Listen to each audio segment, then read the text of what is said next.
বন্ধুরা, আজকে তো পূর্ণিমা, তাই একটু গুরুদেবকে একটু সিন্নি দিয়েছি।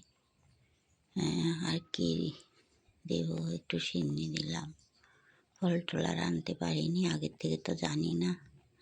একটু সিন্নি আর একটু মিষ্টি দিলাম। আজকে বৃহস্পতিবার, ভালো দিন, তাই বন্ধুরা গুরুদেবকে একটু সিন্নি দিয়েছি।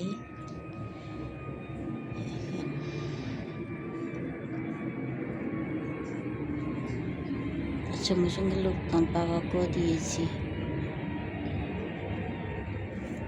তার সঙ্গে সঙ্গে আমার গোপু সোনাকেও দিয়েছি।